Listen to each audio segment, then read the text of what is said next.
Some secrets are buried so deep that even their owners forget they exist. But when Captain Marcus Rodriguez saw that familiar symbol etched into the skin of a seemingly ordinary ammunition handler, his blood ran cold. In that split second, 20 years of carefully constructed lies began to unravel.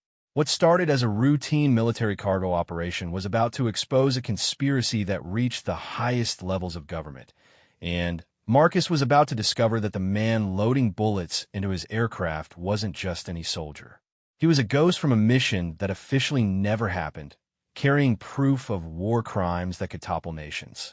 The tattoo was small, barely visible beneath the man's rolled-up sleeve, but Marcus recognized it instantly. It was the mark of Operation Blackwater, a mission so classified that everyone involved was supposed to be dead. Yet here stood living proof that some secrets refused to stay buried, and some men refused to disappear quietly into the shadows of history. The desert heat shimmered off the tarmac at Kandahar Airfield as Captain Marcus Rodriguez performed his pre-flight inspection.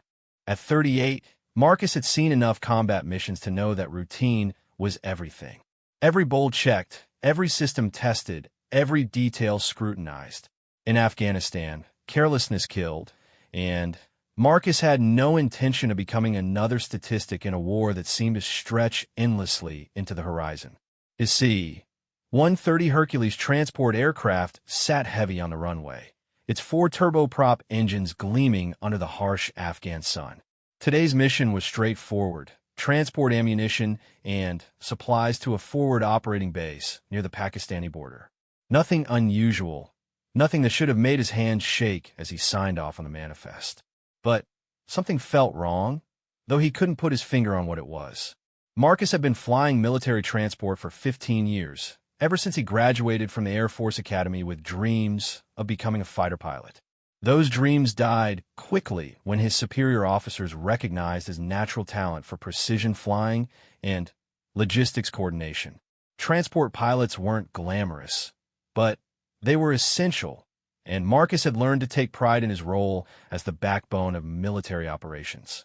The ammunition crew arrived precisely on schedule, their olive green truck kicking up dust as it approached the aircraft cargo bay. Marcus watched from the cockpit as 6 soldiers began the careful process of loading crates of ammunition, medical supplies, and equipment. The work was dangerous. One mistake with the ordnance could turn the entire operation into a catastrophe. Staff Sergeant David Chun, the loadmaster, supervised the operation with his usual meticulous attention to detail. Chun had been working with Marcus for 2 years, and the pilot trusted him completely. The sergeant's crew moved with practiced efficiency, each man knowing his role in the carefully choreographed dance of military logistics. It was then that Marcus noticed him. The new guy stood apart from the regular crew, his movements slightly different from the others. Where the regular soldiers moved with the casual confidence of men who had performed this task hundreds of times, this man moved with the hyper-awareness of someone constantly scanning for threats. His eyes never stayed in one place for long, always checking corners, exits, and blind spots. Marcus climbed down from the cockpit to perform his external inspection, a routine he had followed religiously for years. As he approached the cargo bay, he could hear Chun barking orders to his crew, ensuring that weight distribution was perfect and that all safety protocols were being followed to the letter. "Careful with that crate, Morrison," Chun called out to one of the younger soldiers. "Those aren't toys in there." The new ammunition handler, Marcus didn't recognize him from the regular rotation, was loading a particularly heavy crate when his sleeve rode up slightly. It was just for a moment, barely a second, but Marcus's trained eyes caught something that made his blood freeze in his veins. A tattoo. Small, intricate, and unmistakably familiar. The design was simple enough, a black triangle with 3 dots arranged in a specific pattern. To most people, it would look like nothing more than geometric artwork, perhaps a symbol of personal significance or military unit pride. But Marcus knew exactly what it meant, and seeing it sent his mind racing back 20 years to a mission that officially never existed. Operation Blackwater. The name alone was enough to make Marcus's hands tremble as he continued his inspection, trying to appear normal while his world turned upside down. He had been a young lieutenant then, fresh out of flight school, and eager to prove himself in whatever capacity the Air Force required. The mission briefing had been unlike anything he had ever experienced.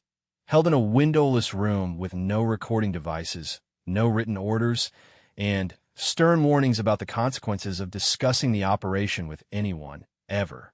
The target had been a suspected terrorist training camp in a region that officially didn't exist on any military maps. The payload had been something that Marcus was never told about. Black crates that were loaded by specialists who wore no identifying insignia and spoke to no one except their commanding officer. Marcus's job had been simple: fly the aircraft to the designated coordinates, release the payload, and return to base. No questions asked, no details recorded. What made Operation Blackwater different from other classified missions was what happened afterward. Within 6 months, every person involved in the operation had either been transferred to different units scattered across the globe or had died in what were officially reported as training accidents or enemy action. The message was clear: the mission had never happened, and anyone who remembered it was a liability to be eliminated. Marcus had survived only because of a bureaucratic error that had listed him as killed in action during a separate engagement. Rather than correct the mistake, his superiors had allowed him to remain dead in the official records while quietly reassigning him to transport duties under a slightly modified identity. It was a strange kind of protection. He was hidden in plain sight, flying routine missions while his past was buried so deeply that even he sometimes wondered if it had really happened. But now, seeing that tattoo on the ammunition handler's arm, Marcus knew that Operation Blackwater was far from buried. Someone else had survived the systematic elimination of witnesses, and they were here in Afghanistan, loading ammunition into his aircraft. The handler caught Marcus staring and quickly pulled his sleeve down, but their eyes met for just a moment. In that brief exchange, Marcus saw recognition flash across the man's face. He knew. Somehow, the ammunition handler had recognized Marcus as well, despite the years that had passed and the changes that combat and age had wrought on both their faces.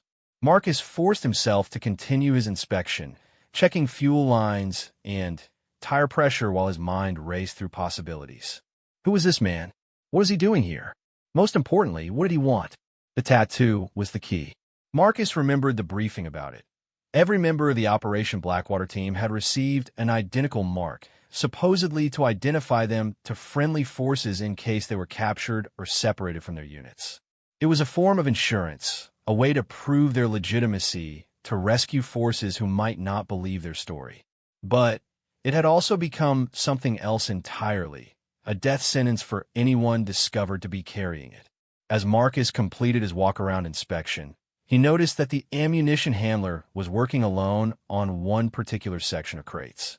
The others seemed to give him space, either out of respect for his seniority or because they had been instructed to do so. The man's movements were efficient but careful, and Marcus could see that he was taking extra time to ensure that certain crates were positioned in specific locations within the cargo bay. Chin approached Marcus with the loading manifest, his expression professional but friendly. All set, Captain. We're carrying a full load today. Ammunition, medical supplies, and some specialized equipment for the forward base. Should be a routine flight. Marcus signed the manifest, tried to keep his hand steady. Any issues with the crew today, Sergeant? No, sir. Everything's running smoothly. We've got one new guy helping out, Specialist Williams. He came in on temporary assignment from Logistics Command. Seems to know his business. Williams. Marcus filed the name away, though he suspected it was as fake as his own current identity. He watched as the man in question finished securing the last of the crates, his movements betraying years of experience with military equipment and procedures. This wasn't some random soldier assigned to ammunition duty. This was a professional, someone with specialized training and a specific agenda. The loading was completed ahead of schedule, and Chin's crew began their final safety checks. Marcus retreated to the cockpit to begin his pre-flight checklist, But his attention kept drifting to the cargo bay, where Williams was conducting his own inspection of the loaded materials. There was something methodical about the way he checked each crate, as if he was looking for something specific or ensuring that everything was exactly where it needed to be. Marcus started the engines, the familiar rumble of the turboprops providing a comforting backdrop to his troubled thoughts. His co-pilot, Lieutenant Sarah Mitchell, strapped herself into the right seat and began running through her own checklist. Mitchell was young, competent, and thankfully unaware of the dangerous undercurrents flowing through what should have been a routine mission. Tower, this is Cargo 77, requesting clearance for departure. Marcus radioed, his voice steady despite the turmoil in his mind. Cargo 77, you are cleared for takeoff. Wind is 270 at 15 knots, visibility unlimited. Have a safe flight. As the aircraft lifted off from Kandahar, Marcus couldn't shake the feeling that he was flying into something far more dangerous than enemy territory. The presence of Williams, or whatever his real name was, meant that Operation Blackwater was still alive, still relevant, and still deadly to anyone connected to it. The flight to the forward operating base would take 3 hours, plenty of time for Marcus to figure out what Williams wanted and what his presence meant for the carefully constructed life that Marcus had built over the past 2 decades. But first, he needed to find a way to communicate with the man without alerting Lieutenant Mitchell or anyone else who might be monitoring their communications. As the landscape below shifted from urban sprawl to barren desert, Marcus began to formulate a plan. Whatever Williams was up to, whatever agenda had brought him to this particular mission, Marcus needed to know about it. The survival skills that had kept him alive through Operation Blackwater and its aftermath were about to be tested again, and this time the stakes might be even higher. The ammunition crates sat silently in the cargo bay behind them, innocent-looking containers that Marcus now suspected held far more than standard ordnance. Williams had positioned them too carefully, had taken too much interest in their placement for this to be a routine supply run. Something was being transported to the forward base, something that required the personal attention of a survivor from one of the most classified operations in military history. Marcus glanced at his flight instruments, noting their altitude, heading, and fuel consumption with the automatic precision of an experienced pilot. But his real attention was focused on the cargo bay behind him, where a ghost from his past was riding along on what was supposed to be a routine mission. The question wasn't whether Williams recognized him. The look in the man's eyes had confirmed that. The question was what Williams intended to do about it, and whether Marcus would survive long enough to find out. The tattoo had been a message, Marcus realized. Not an accident or oversight, but a deliberate revelation designed to get his attention. Williams wanted Marcus to know who he was, which meant that this encounter wasn't coincidental. It was planned, orchestrated, and part of something much larger than a simple ammunition transport mission. As the C-130 droned through the Afghan sky, carrying its deadly cargo toward an uncertain destination, Marcus began to understand that his past had finally caught up with him. Operation Blackwater wasn't buried.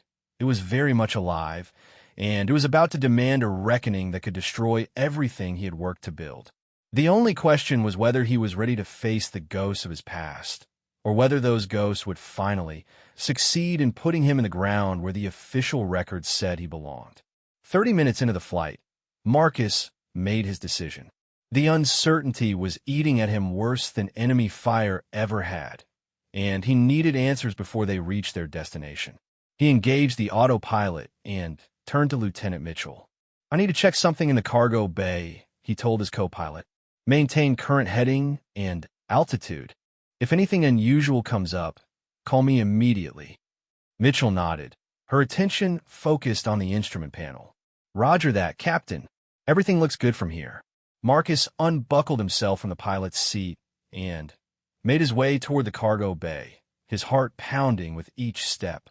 The steady drone of the engines provided cover for any conversation that might follow, but he knew that approaching Williams directly was dangerous. If his suspicions were wrong, he would look like a paranoid fool. If they were right, he might not survive the encounter. The cargo bay was dimly lit, filled with the familiar smell of metal, fuel, and military equipment. Crates of ammunition were strapped down securely, exactly as Chin's crew had positioned them. Williams sat on one of the larger crates, apparently resting, but Marcus could see that his eyes were alert and tracking every movement. "Specialist Williams," Marcus said, keeping his voice casual but loud enough to be heard over the engine noise. The man looked up, his expression neutral but watchful. "Yes, sir." Marcus moved closer, positioning himself so that they couldn't be easily overheard. "That's an interesting tattoo you've got there. Mind if I ask where you got it?" For a moment, Williams said nothing. His eyes studied Marcus's face with the intensity of a man trying to solve a complex puzzle. When he finally spoke, his voice was quiet but clear. "Afghanistan, 2003. You were flying a different aircraft then, Lieutenant Rodriguez. A lot smaller, a lot quieter. Black paint job, no markings." The confirmation hit Marcus like a physical blow. Williams not only remembered Operation Blackwater, he remembered Marcus's role in it specifically. That level of detail meant that Williams had been paying attention, taking notes, preparing for this moment. "I don't know what you're talking about," Marcus said, but the words sounded hollow even to him. Williams smiled grimly. "Captain Marcus Rodriguez, Air Force Academy graduate, class of 2001. Officially killed in action during a transport mission in 2004, but somehow still flying C-130s 20 years later. Should I go on?" Marcus felt the walls of his carefully constructed identity crumbling around him. "What do you want?" "To finish what we started," Williams replied, his voice carrying a weight of determination that made Marcus's blood run cold. "Operation Blackwater wasn't just a mission, Captain. It was a test. And we passed. We passed." Marcus sat down on an adjacent crate, keeping his voice low. "Everyone involved in that operation is supposed to be dead, including us." Williams nodded slowly. "Supposed to be, but some of us were smart enough to see what was coming. Some of us made preparations." Marcus studied the man's face, trying to read the intentions behind his words. Williams appeared to be in his 40s, with the weathered look of someone who had spent years in combat zones. His hands were calloused and scarred, and there was an alertness in his posture that spoke of constant vigilance. This wasn't a man who had been hiding for 20 years. This was someone who had been actively working, preparing, waiting for the right moment. "Preparations for what?" Marcus asked. Williams reached into his pocket and pulled out a small digital device that looked like a standard military communication unit. But as Marcus examined it more closely, he could see that it had been modified with additional components and interfaces. "Insurance," Williams said simply. "Everything we did on Operation Blackwater was recorded, not by our commanders. They were careful to keep it off the books. But some of us were smart enough to document things ourselves." Marcus felt a chill run down his spine. "You recorded the mission? Video, audio, GPS coordinates, payload specifications, target identification, everything. We knew that if the operation went sideways, we'd be the ones left holding the bag. So we made sure we had evidence to protect ourselves." The implications were staggering. If Williams was telling the truth, he possessed proof of what had really happened during Operation Blackwater. Evidence that could expose war crimes, bring down military leaders, and potentially destabilize international relations. It was the kind of information that people killed for and died for. "Why are you telling me this?" Marcus asked. "After 20 years, why now?" Williams's expression grew darker. "Because they're not finished with us. The people who ordered Operation Blackwater, the ones who tried to eliminate all the witnesses, they're still out there, still in positions of power. And they've started moving again." Marcus's mind raced through the possibilities. "What do you mean, moving again?" 3 months ago, former Staff Sergeant Mike Patterson was found dead in his apartment in Denver. Official cause of death was suicide. 2 weeks later, Corporal Lisa Thompson died in a car accident outside Fort Bragg. Last month, Master Sergeant James Kelly was killed during a training exercise that went wrong. Each name hit Marcus like a physical blow. He remembered all of them from the Operation Blackwater briefing room. young soldiers who had been told they were serving their country in the highest possible manner. If Williams was right, they were all dead now, victims of a cleanup operation that had resumed after years of dormancy. How many of us are left? Marcus asked quietly. That we know of, maybe 6 or 7. But the number keeps getting smaller. Marcus stared at the crates of ammunition surrounding them, his mind struggling to process the information. He had spent 20 years believing that his past was buried, that he was safe as long as he kept quiet and didn't ask questions. Now he was discovering that safety had been an illusion and that his enemies had simply been biding their time. What's in these crates? Marcus asked, gesturing toward the cargo around them. Williams's smile was grim. That's where things get interesting. You see, I didn't just happen to be assigned to this mission. I requested it specifically. Marcus felt a new wave of fear wash over him. Requested it why? Because the forward operating base we're flying to isn't just any FOB. It's where they're planning the next phase of the cleanup operation.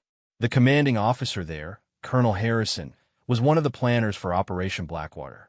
He's been systematically tracking down survivors and arranging for their elimination. The pieces were starting to fall into place, and Marcus didn't like the picture they were forming. So this isn't a routine ammunition transport. Oh, it is. But I made a few modifications to the cargo manifest. These crates don't just contain ammunition and medical supplies. They also contain everything I've collected over the past 20 years. Documents, recordings, photographs, witness statements.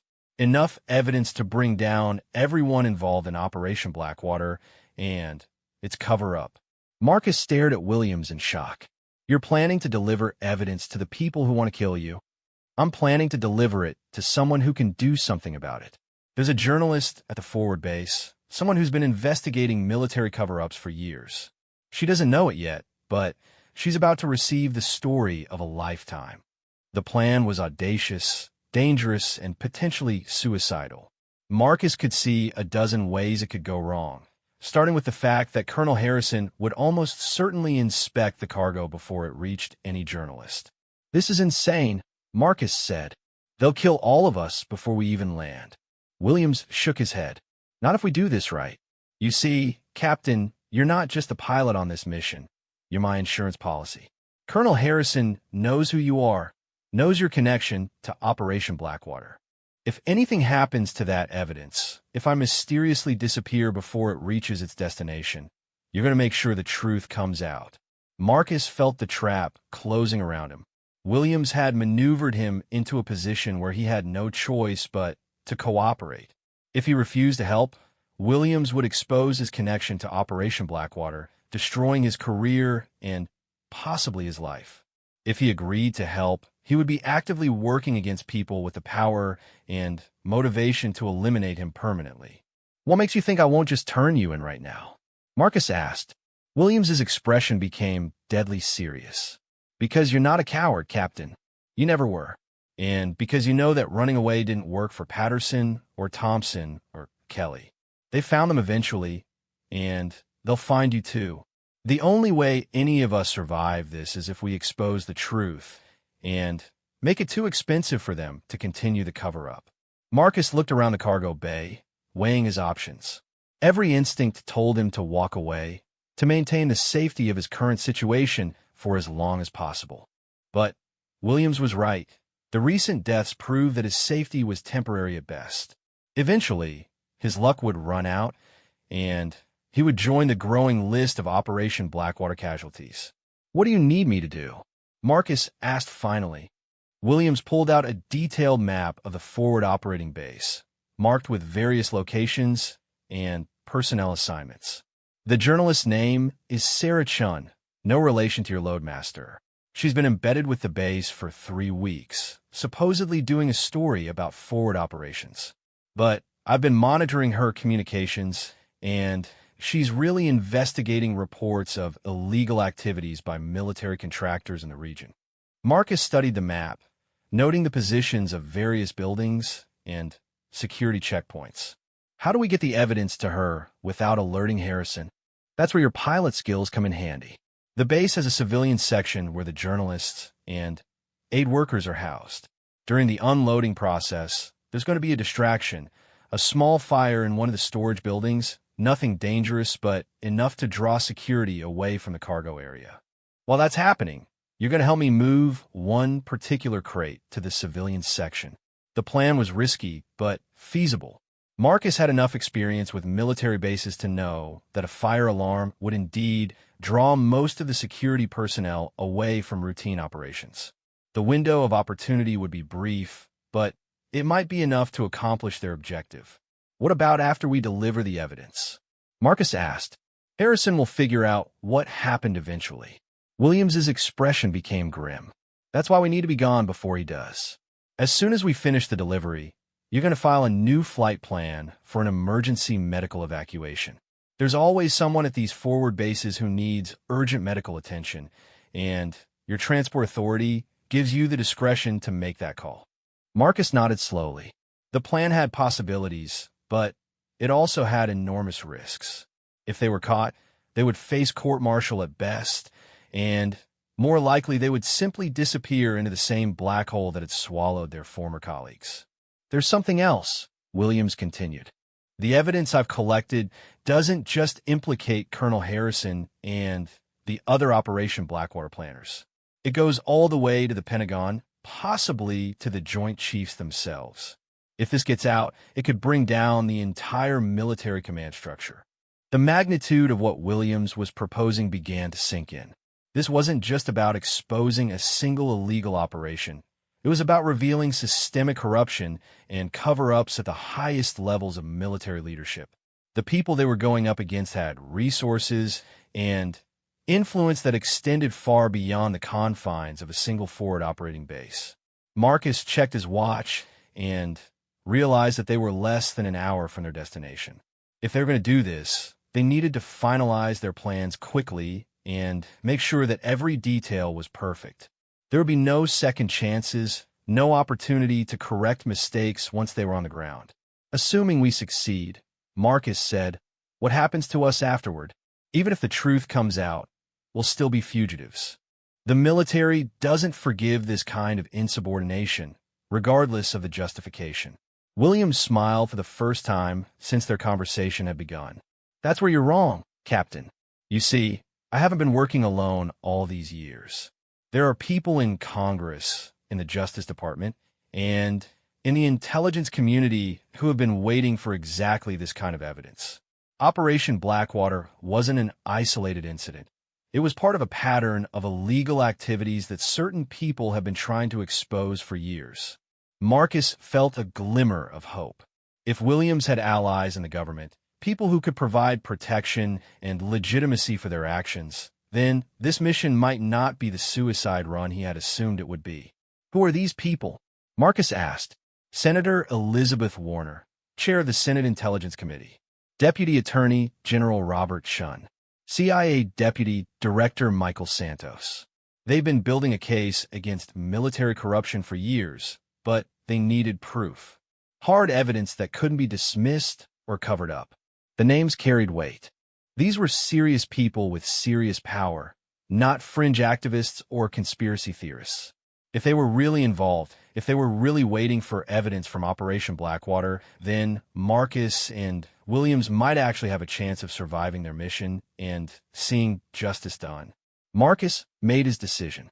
All right, I'm in. But if this goes wrong, if we get killed or captured, I want your word that someone will make sure my family knows the truth. Williams extended his hand, and Marcus shook it, sealing their partnership. You have my word, Captain, and you have my promise that win or lose, the truth about Operation Blackwater is going to come out. The people who died for this secret are going to get the justice they deserve. As Marcus returned to the cockpit, his mind was already working through the logistics of their plan. He would need to coordinate with air traffic control, prepare for the emergency medical evacuation scenario, and position the aircraft for a quick departure once their mission was complete. Lieutenant Mitchell would need to be kept in the dark about their true activities, which meant managing the situation carefully to avoid raising her suspicions. The forward operating base appeared on the horizon, a cluster of temporary buildings and defensive positions carved out of the hostile landscape. To most observers, It would look like just another military installation in a war zone. But Marcus now knew that it was something much more significant. It was ground zero for a confrontation that had been building for 20 years, and the place where the truth about Operation Blackwater would finally see the light of day. As he began his approach to the landing strip, Marcus offered a silent prayer for success. Too many people had died to keep Operation Blackwater secret, and too many others were still in danger. Whatever happened in the next few hours, Marcus was determined to make sure that their sacrifice meant something, and that the truth would finally prevail over the lies that had protected the guilty for far too long. The C-130 touched down on the dusty airstrip of forward operating base Sentinel with a jarring thud that seemed to echo Marcus's accelerating heartbeat. Through the cockpit window, he could see the controlled chaos of a busy military installation. Soldiers moving supplies, vehicles kicking up dust clouds, and the ever-present tension of a base operating in hostile territory. But Marcus's attention was focused on one figure standing near the operations building, a tall man in crisp fatigues with Colonel's eagles gleaming on his collar. Colonel Harrison looked exactly as Marcus remembered him from 20 years ago, though the years had added gray to his hair and lines to his face. He stood with the rigid posture of a career military officer, watching the incoming aircraft with an expression that Marcus couldn't read from this distance. But there is something in the colonel's stance that suggested this wasn't just routine interest in a cargo delivery. Cargo 77, welcome to Sentinel, came the radio transmission from the base's air traffic control. Proceed to parking position Alpha 3 for unloading. Ground crew is standing by. Marcus acknowledged the transmission while his mind raced through final preparations for what was about to unfold. Lieutenant Mitchell was already running through her post-flight checklist, unaware that this mission was about to become something far more complex than a simple cargo delivery. Standard unloading procedure, Lieutenant, Marcus told his co-pilot. I'll handle the ground coordination while you secure the aircraft. As the engines wound down, Marcus could see the ground crew approaching with their equipment. Among them was Staff Sergeant Shun, along with several soldiers Marcus didn't recognize. What concerned him was the presence of additional security personnel who seemed to be taking more interest in the cargo than was typical for a routine delivery. Williams appeared at Marcus's elbow, carrying a clipboard and looking every inch the professional ammunition handler. Time to earn our pay, Captain, he said quietly. They made their way to the cargo bay where the unloading process was already beginning. The crates were being moved with the same careful attention to safety that Marcus had observed during the loading process, but he noticed that certain containers were being segregated from the others. Williams had clearly marked his special cargo in a way that would direct it to specific locations without arousing suspicion. Colonel Harrison approached as the first crates were being loaded onto transport vehicles. His eyes met Marcus's briefly, and in that moment, Marcus saw recognition flash across the colonel's face. The years hadn't been kind to either of them, but some memories burned too deeply to fade. Captain Rodriguez, Harrison said, extending his hand. It's been a long time. Marcus shook the offered hand, fighting to keep his expression neutral. Colonel, I didn't realize you were stationed here. I requested this assignment specifically, Harrison replied, his smile not reaching his eyes. I wanted to oversee operations in this sector personally. There have been some unusual activities in the region that require careful attention. The words carried an unmistakable undertone of threat. Harrison knew exactly who Marcus was and what his connection to Operation Blackwater meant. The colonel's presence at this base wasn't coincidental. It was part of the systematic cleanup that Williams had described. I'm sure everything will proceed smoothly, Marcus said, matching Harrison's smile with one of his own. We're carrying standard supplies and ammunition, nothing unusual.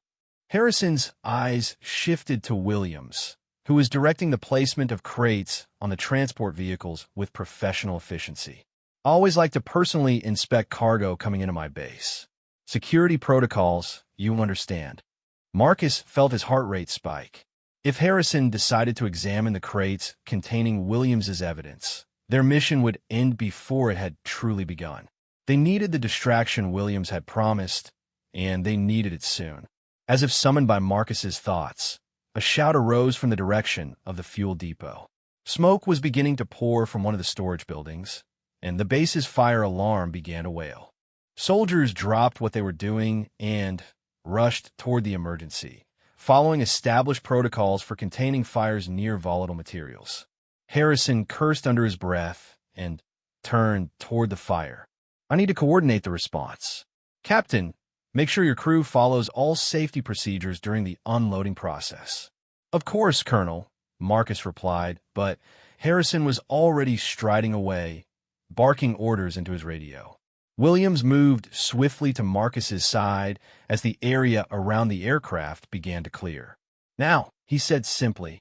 Together, they moved toward one particular crate that Williams had marked with an innocuous chalk symbol.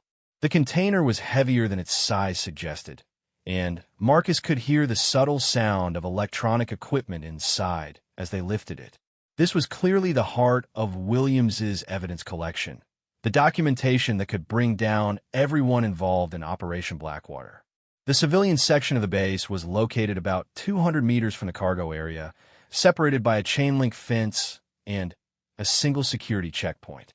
Normally, the checkpoint would be manned by at least 2 guards, but the fire emergency had drawn them away to assist with crowd control and evacuation procedures. Marcus and Williams carried the crate across the compound, moving with the purposeful stride of soldiers carrying out legitimate duties. Other personnel were too focused on the fire emergency to pay attention to 2 men moving supplies, exactly as Williams had predicted. The civilian quarters were a cluster of prefabricated buildings that housed the journalists, aid workers, and civilian contractors who worked alongside the military personnel.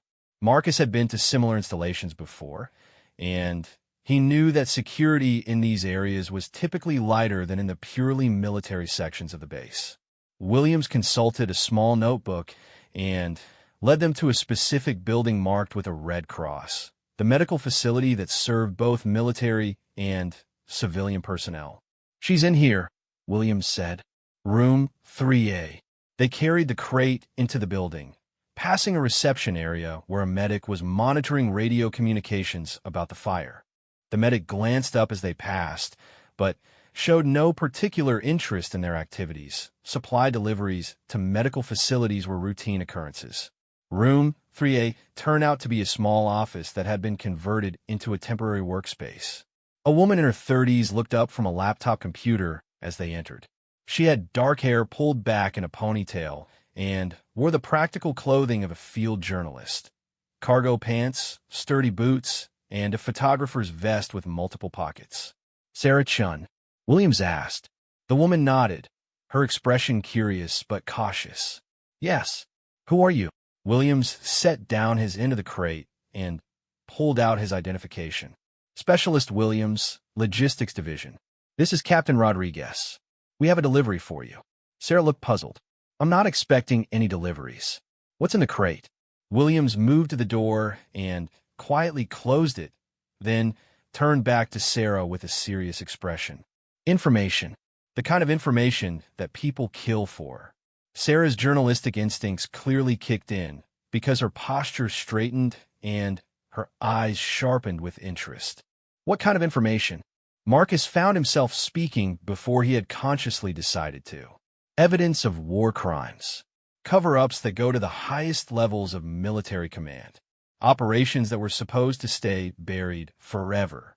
Sarah looked between the 2 men, clearly trying to assess whether they were legitimate sources or dangerous conspiracy theorists. "Why bring this to me? There are proper channels for reporting military misconduct." Williams laughed bitterly. "The proper channels are run by the same people who ordered the crimes in the first place.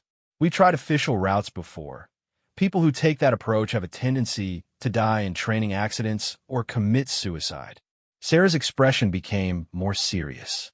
"You're talking about Operation Blackwater, aren't you?" Both Marcus and Williams stared at her in shock. Sarah smiled grimly at their reaction. "I've been investigating military contractor activities in this region for months. The name Blackwater has come up repeatedly in connection with off-books operations that occurred here, in the early 2000s. But every time I get close to real evidence, my sources disappear or die. Williams recovered first. Then you know how dangerous this is. The evidence in this crate documents everything. The original mission parameters, the cover-up activities, the systematic elimination of witnesses. It's enough to bring down everyone involved, but only if it reaches the right people. Sarah moved to the crate and began examining its markings. How do I know this isn't a setup? How do I know you're not working for the same people who've been trying to bury this story? Marcus understood her caution. In her position, he would be equally suspicious of two strangers appearing with conveniently timed evidence.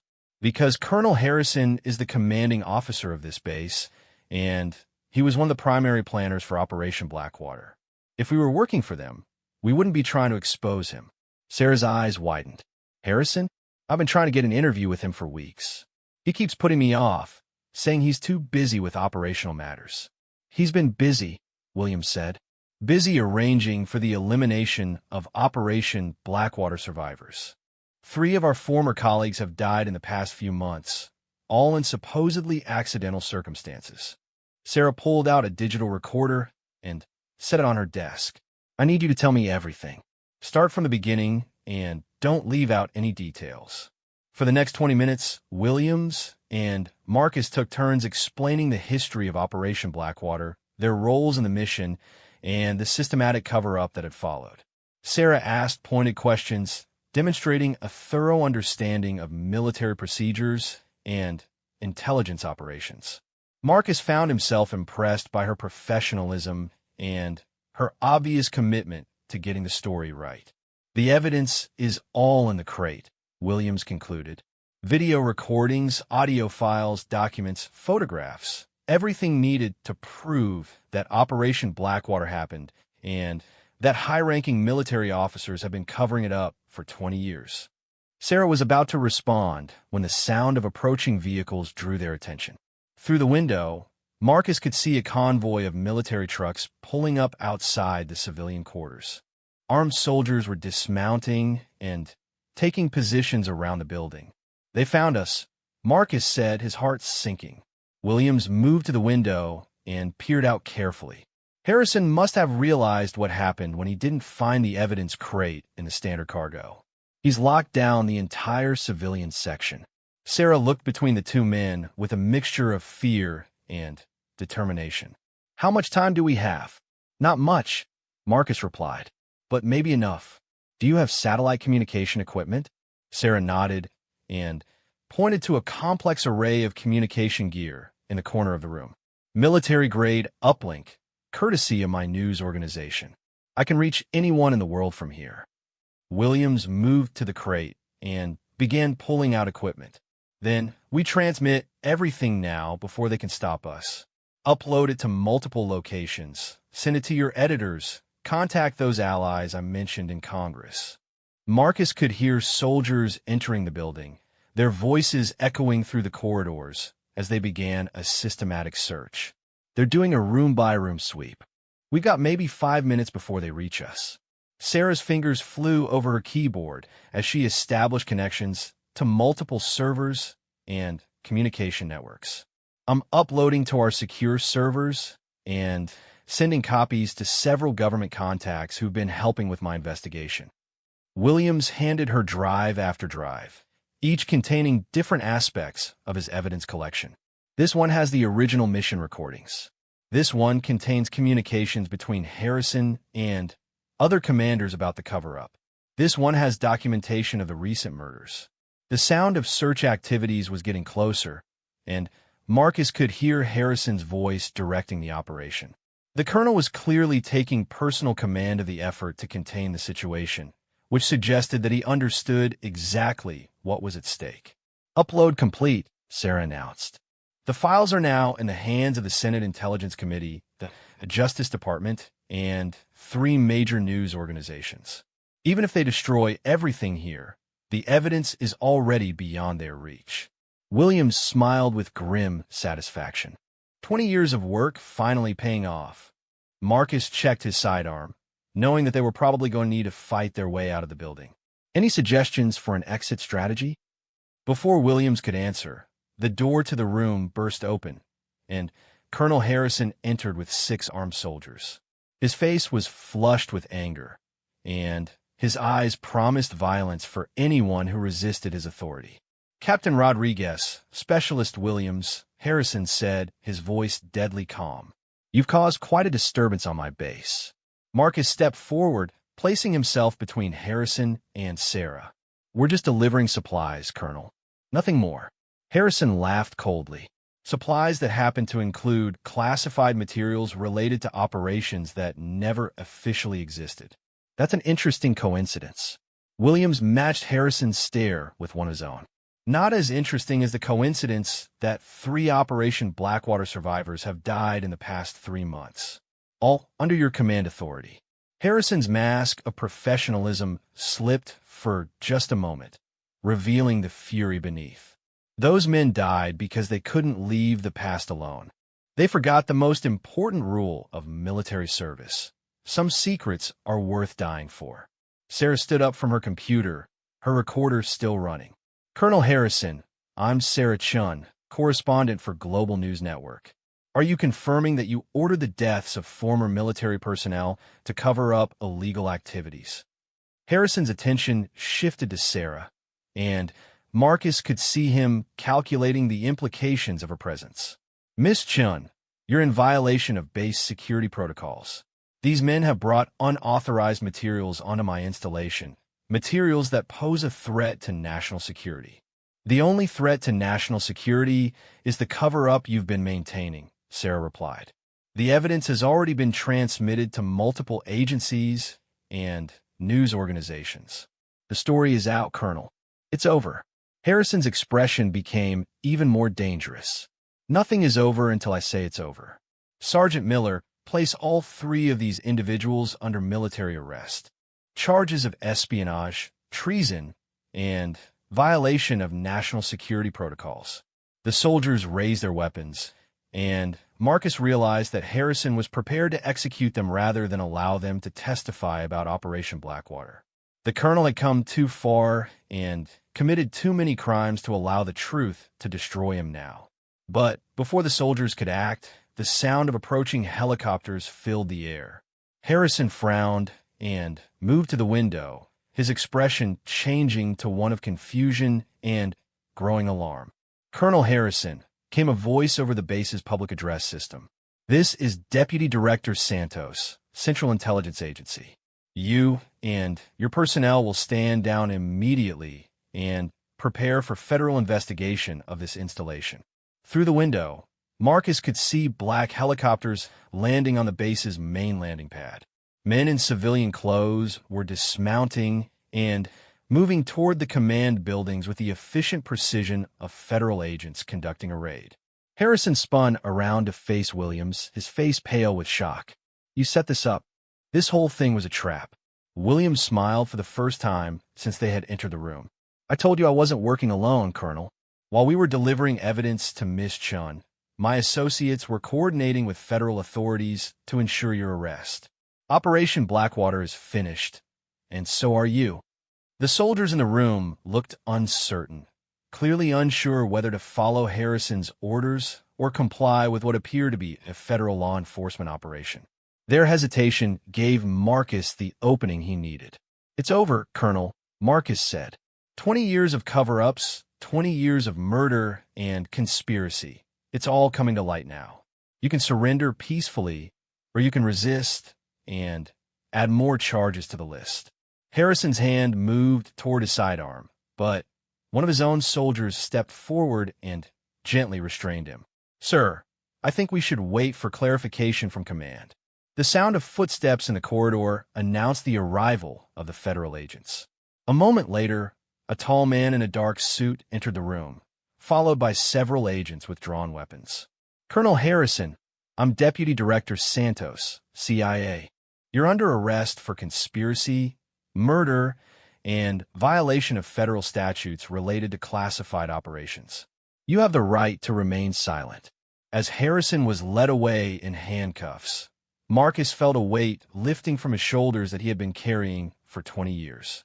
The nightmare of Operation Blackwater was finally over, and the truth was finally going to see the light of day.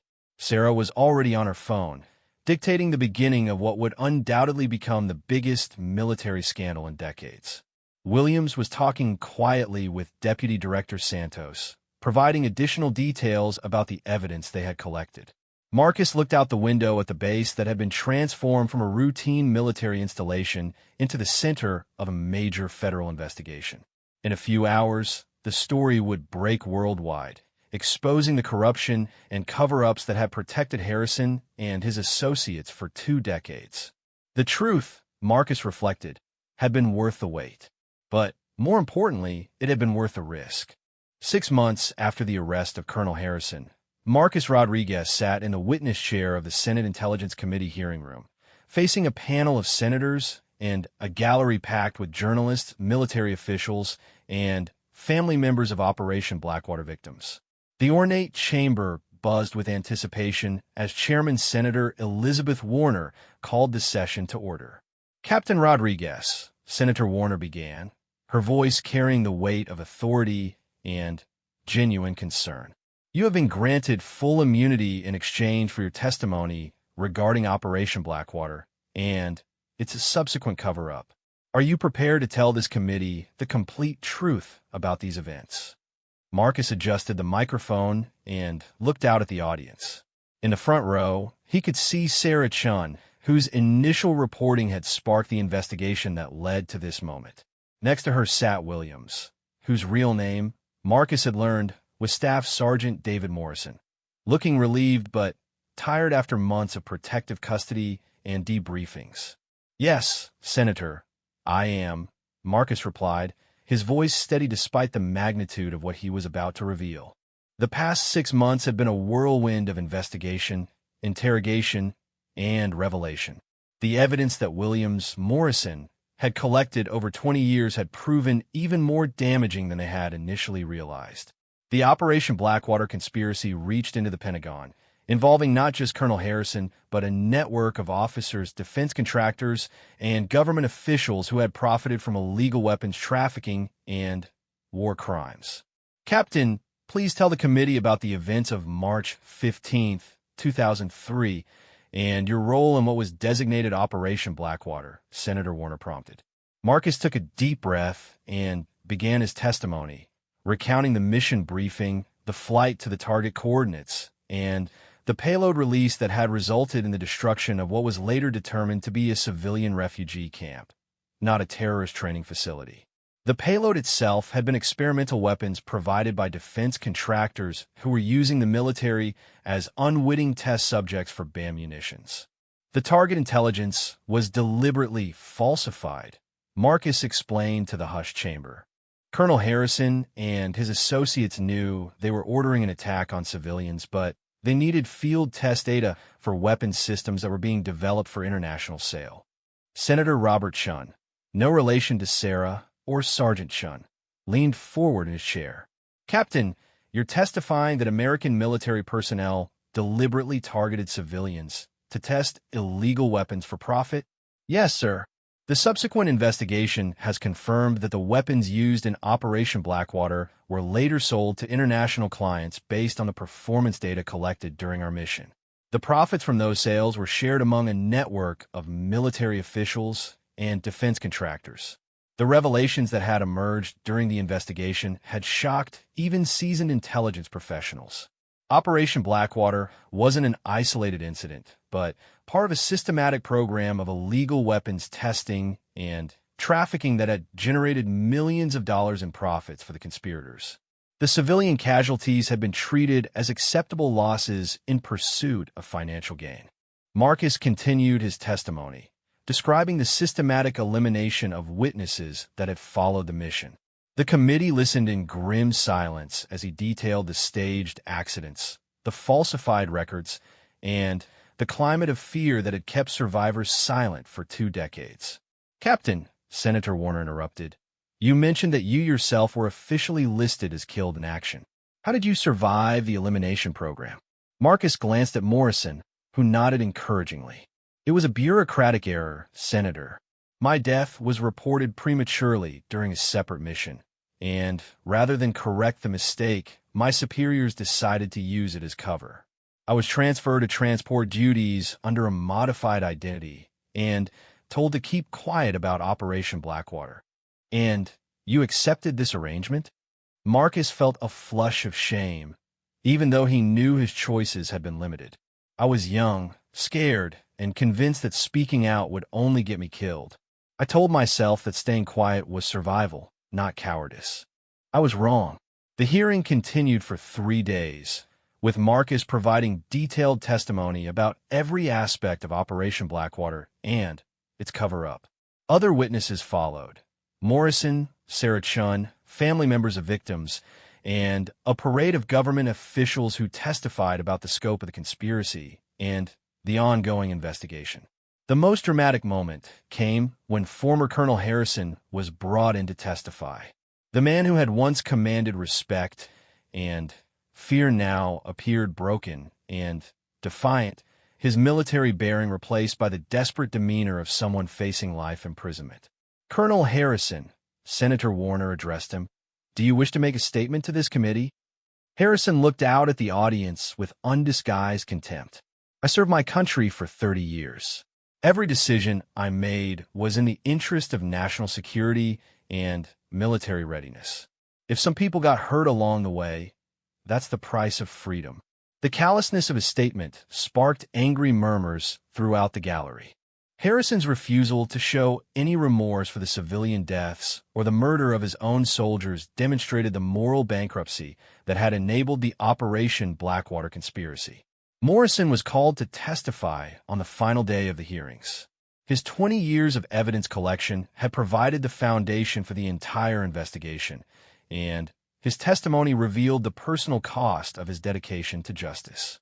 "Staff Sergeant Morrison," Senator Warner began, "you spent 2 decades of your life documenting crimes committed by your own military. What drove you to take such extraordinary risks?" Morrison looked directly at the cameras as he answered, "I couldn't live with the knowledge that innocent people had died for someone else's profit. Every time I heard about another accident involving an Operation Blackwater survivor, I knew that staying silent made me complicit in murder.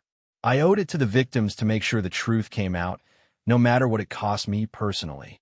The investigation that followed the hearings resulted in the largest military corruption scandal in American history. Harrison was convicted of conspiracy, murder, and treason, receiving a life sentence without parole.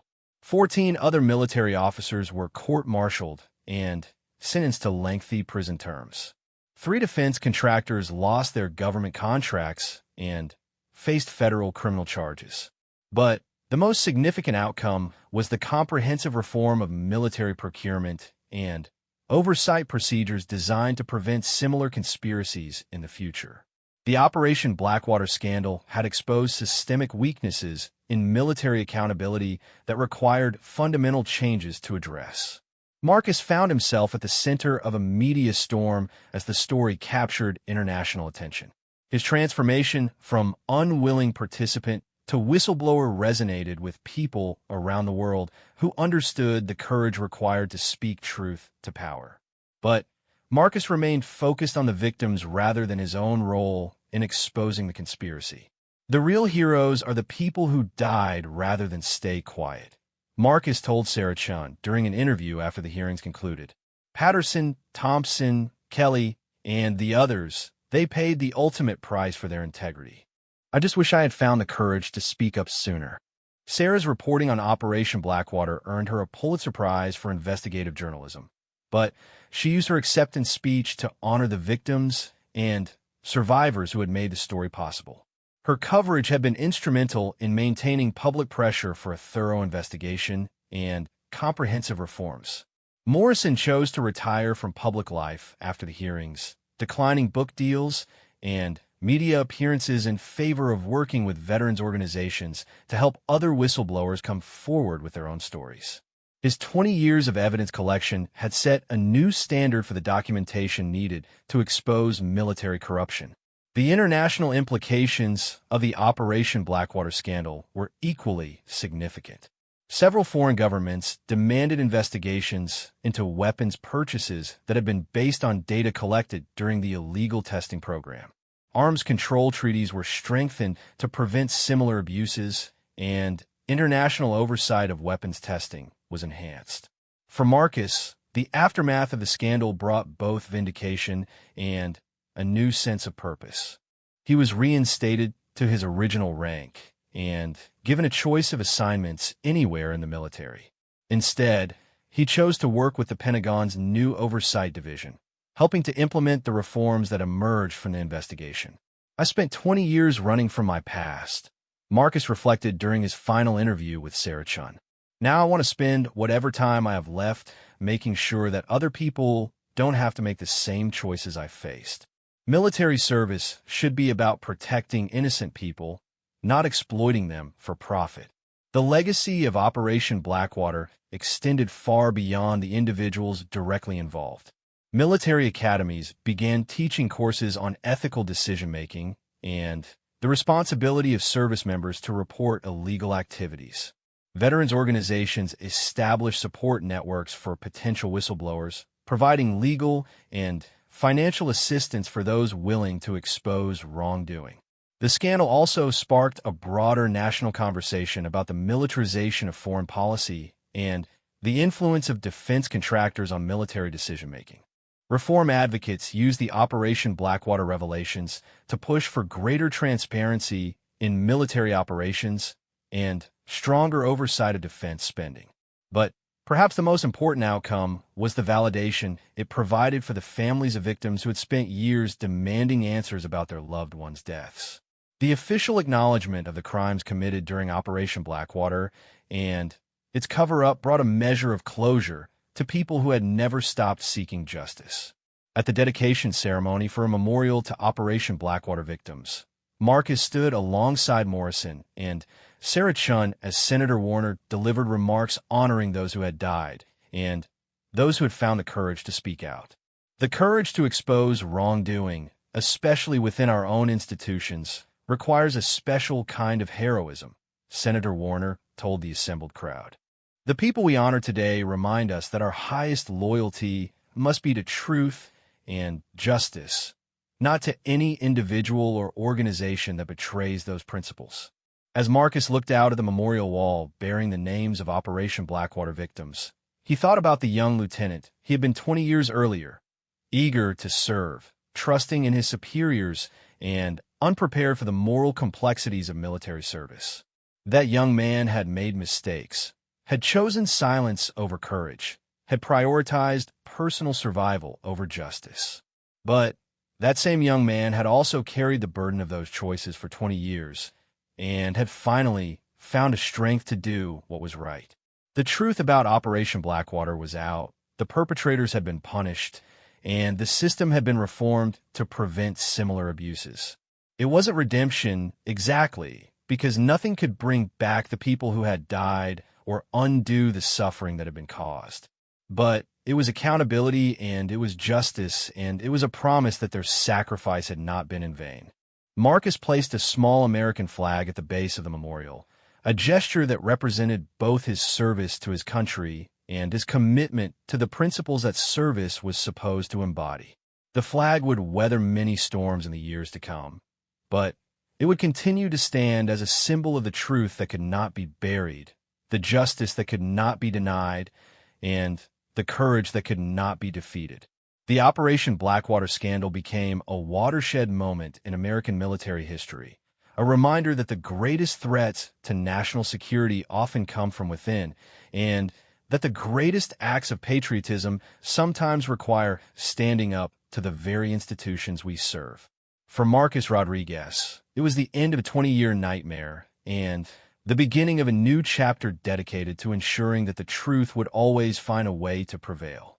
The tattoo that had started it all, the small black triangle with 3 dots, became a symbol of remembrance for Operation Blackwater survivors and victims. No longer a mark of shame or a target for elimination, it represented the courage of those who had refused to let injustice hide in the shadows of official secrecy. Justice had been served, truth had prevailed, and the ghosts of Operation Blackwater could finally rest in peace. 5 years after the Operation Blackwater hearings, Marcus Rodriguez walked through the halls of the newly constructed Pentagon Ethics Center, carrying a folder of documents that represented the latest chapter in his ongoing mission to reform military accountability. The center, established as a direct result of the Blackwater scandal, had become a model for ethical oversight in military operations worldwide. At 53, Marcus had found his true calling not in the cockpit of military aircraft, but in the unglamorous work of investigating and preventing the kind of corruption that had nearly destroyed his life and the lives of so many others. His official title was Director of Internal Compliance, but his real job was serving as the Pentagon's institutional conscience. The folder he carried contained evidence of a new case, a defense contractor accused of falsifying test results for body armor sold to combat units. It was exactly the kind of scheme that the post-Blackwater reforms were designed to prevent, and Marcus felt a familiar surge of determination as he prepared to pursue justice for soldiers who had trusted their lives to equipment that might not protect them.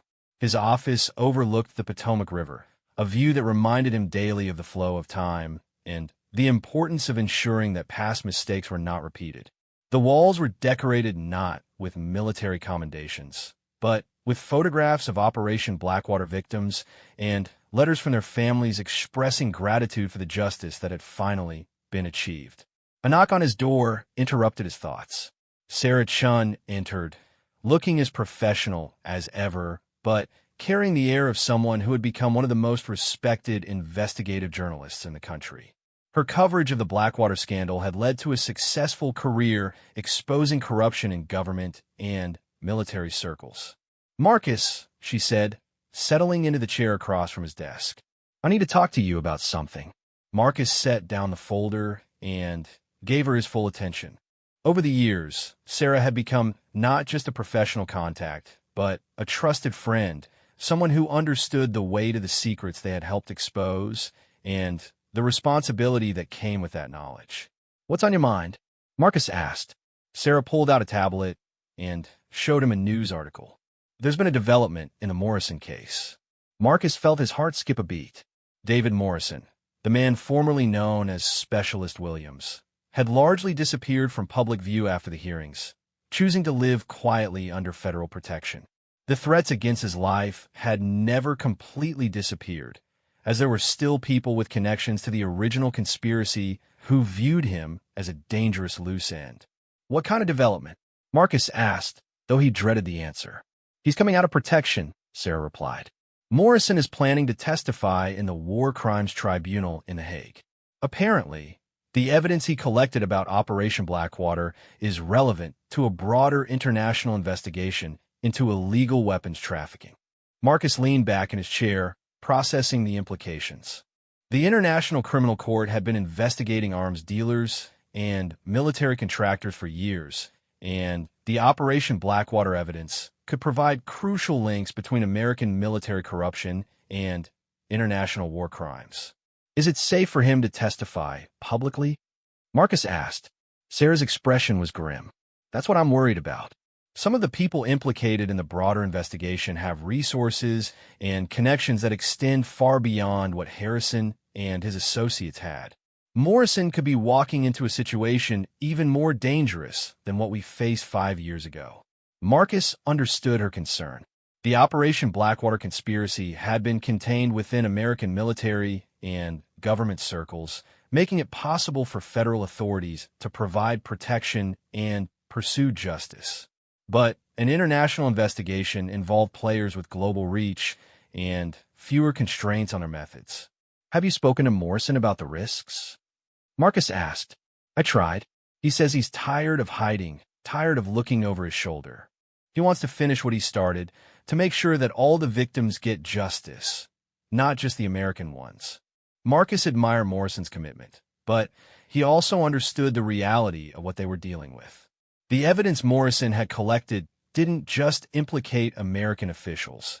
It revealed connections to arms dealers, terrorist organizations, and corrupt government officials around the world. Testifying publicly about those connections would make Morrison a target for elimination by people with virtually unlimited resources and motivation. What can we do to help him? Marcus asked. Sarah smiled, and Marcus recognized the expression of a journalist who had identified her next major story. I'm going to cover the tribunal proceedings. Full media attention, international spotlight, maximum visibility. It's harder to eliminate someone when the whole world is watching. Marcus nodded approvingly, and I can work through official channels to ensure that American intelligence agencies provide whatever protection and support they can. Morrison earned that much from us. They spent the next hour planning a comprehensive strategy to support Morrison's testimony while minimizing the risks to his safety. Marcus would coordinate with federal agencies and international law enforcement, while Sarah would organize media coverage that would make Morrison's story too visible to suppress. As Sarah prepared to leave, Marcus reflected on how far they had all come from that day on the tarmac in Afghanistan. What had begun as a routine supply mission had evolved into a crusade for justice that had already changed military accountability procedures and was now extending into international law enforcement. Sarah, Marcus called as she reached the door. Do you ever regret getting involved in this story? She turned back with a thoughtful expression. Never. Some stories choose you, Marcus. This one chose all of us, and I think it chose well.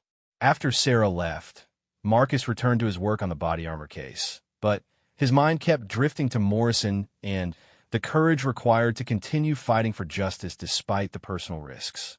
It reminded him of his own journey from unwilling participant to committed reformer, and the gradual realization that some battles were worth fighting regardless of the cost. The phone on his desk rang, interrupting his thoughts. The caller was Deputy Director Santos, now head of a joint task force investigating international military corruption. Marcus, Santos said without preamble, we need to talk. The Morrison situation has some complications you need to know about. Marcus felt a familiar chill.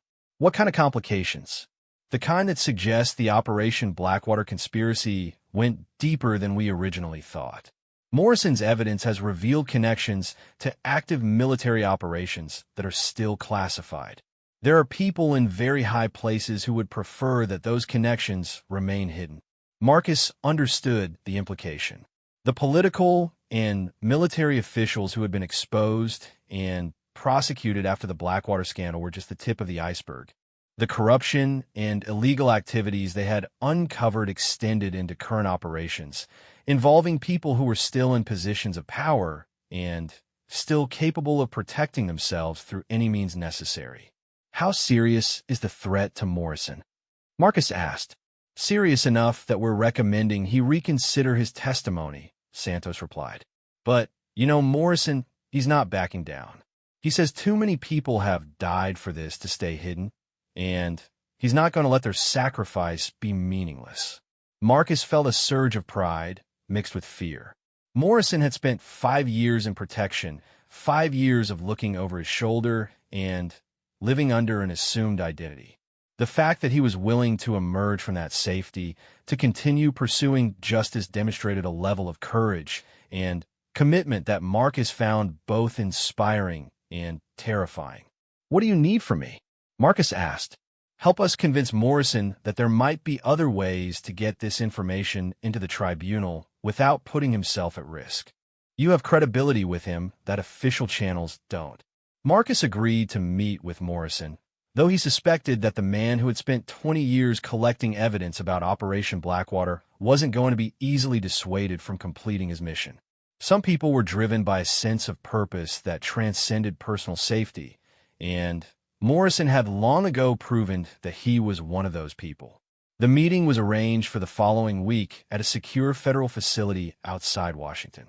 Marcus hadn't seen Morrison in person for over 2 years, and he was struck by how much the man had aged during his time in protection. The stress of constantly watching for threats had taken its toll, adding lines to his face and a weariness to his eyes that spoke of years spent waiting for the other shoe to drop. Marcus, Morrison said, extending his hand with a smile that didn't quite reach his eyes. Good to see you. They sat in a secure conference room while federal marshals maintained security outside. Morrison looked like a man who had made peace with a difficult decision, and Marcus knew that changing his mind was going to be nearly impossible. "David," Marcus began, using Morrison's real name for the first time in years. "Santos briefed me on the situation. Are you sure you want to do this?" Morrison's expression became resolute. "I've been hiding for 5 years, Marcus. 5 years of living under a false identity. 5 years of jumping at shadows. 5 years of knowing that there are still people out there profiting from the crimes we exposed. I'm done hiding." Marcus understood the sentiment, but he also understood the reality of what Morrison was facing. The people involved in this international conspiracy aren't like Harrison and his associates. They have resources and reach that extend far beyond anything we dealt with before. Morrison nodded calmly. "I know, but that's exactly why this testimony is so important. If we don't expose these connections now, if we don't use this opportunity to bring international attention to the scope of the corruption, then everything we've accomplished so far will be meaningless." Marcus studied his friend's face, looking for any sign of doubt or uncertainty. What he saw instead was the same determination that had driven Morrison to collect evidence for 20 years while his former colleagues were being systematically eliminated. "The tribunal proceedings will be public," Marcus pointed out. "There will be no way to protect you once you start testifying." "Good," Morrison replied. "Public proceedings mean public accountability. These people have hidden in the shadows for too long. It's time to drag them into the light, regardless of the consequences." Marcus realized that Morrison had already made his decision and that nothing was going to change his mind. The man who had risked everything to expose Operation Blackwater was prepared to risk everything again to ensure that justice extended beyond American borders. "All right," Marcus said finally. "If you're determined to do this, then let's make sure you have all the support and protection we can possibly provide." They spent the next several hours planning Morrison's testimony and the security measures that would accompany it. Marcus coordinated with international law enforcement agencies, while Sarah Chan arranged for comprehensive media coverage that would make Morrison's story impossible to ignore or suppress. The tribunal proceedings began 3 months later in The Hague, with Morrison as the star witness in a case that would ultimately expose an international network of arms dealers, corrupt military officials, and terrorist financiers. His testimony, delivered with the same calm professionalism that Marcus remembered from their first encounter in Afghanistan, provided the crucial links needed to prosecute crimes spanning multiple continents and decades. The media coverage was everything Sarah had promised: comprehensive, international, and impossible to ignore. Morrison's story became a symbol of individual courage standing up to institutional corruption, inspiring other whistleblowers around the world to come forward with their own evidence of wrongdoing. The trial lasted 8 months and resulted in convictions for dozens of individuals involved in illegal weapons trafficking and military corruption. The evidence Morrison had collected over 25 years became the foundation for international reforms in arms control and military accountability.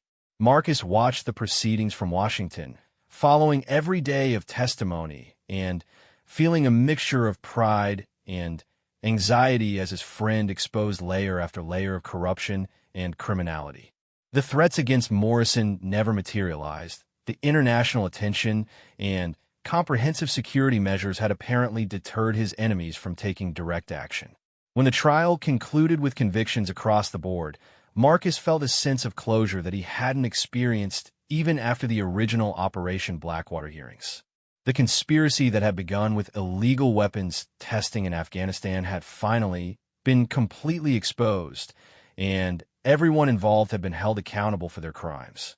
Morrison chose to remain in Europe after the trial, accepting a position with an international organization dedicated to monitoring arms trafficking and preventing military corruption. His work had evolved from documenting specific crimes to preventing future ones, and Marcus couldn't think of anyone better qualified for the mission. Sarah Chin's coverage of the tribunal earned her another Pulitzer Prize, but More importantly, it helped establish international standards for investigating and prosecuting military corruption. Her work had demonstrated the power of investigative journalism to expose wrongdoing and drive institutional change. For Marcus, the conclusion of the International Tribunal marked the end of one chapter and the beginning of another. The Pentagon Ethics Center had become a model for military accountability worldwide, and Marcus found himself increasingly involved in international efforts to reform military institutions and prevent corruption. On the 10th anniversary of the original Operation Blackwater hearings, Marcus stood once again at the memorial wall bearing the names of victims. But this time he was joined by families from around the world whose loved ones had been killed by the weapons and corruption that had finally been exposed. The memorial had grown to include victims from multiple countries, a testament to the international scope of the crimes that had been uncovered. As he placed flowers at the base of the memorial, Marcus reflected on the journey that had brought them to this point. What had begun as a moment of recognition between two survivors had evolved into a global movement for military accountability and justice. The tattoo that had started all, the small black triangle with 3 dots, had become a symbol of remembrance and resistance recognized around the world. The legacy of Operation Blackwater extended far beyond the individuals directly involved. Military academies on multiple continents now taught courses on ethical decision-making and the responsibility to report illegal activities. International law had been strengthened to prevent military corruption and arms trafficking. Most importantly, a new generation of service members understood that their highest loyalty was to truth and justice, not to any individual or organization that betrayed those principles. Marcus knew that the fight against corruption would never truly end, that there would always be people willing to exploit military institutions for personal gain. But he also knew that the systems and safeguards that had emerged from the Operation Blackwater scandal had made such exploitation much more difficult and much more likely to be exposed. As the sun set over the memorial, Marcus felt a deep sense of gratitude for the courage of people like Morrison and Sarah Chun, who had risked everything to ensure that the truth would prevail. Their sacrifice and commitment had not only brought justice for specific crimes, but had helped create a world where such crimes were less likely to occur and more likely to be stopped. The ghosts of Operation Blackwater could finally rest in peace, knowing that their sacrifice had not been in vain, and that their memory would continue to inspire others to choose courage over compliance, truth over silence, and justice over personal safety. The tattoo would remain a symbol of that choice, a reminder that some battles are worth fighting regardless of the cost, and that the truth has a power that no conspiracy can ultimately suppress.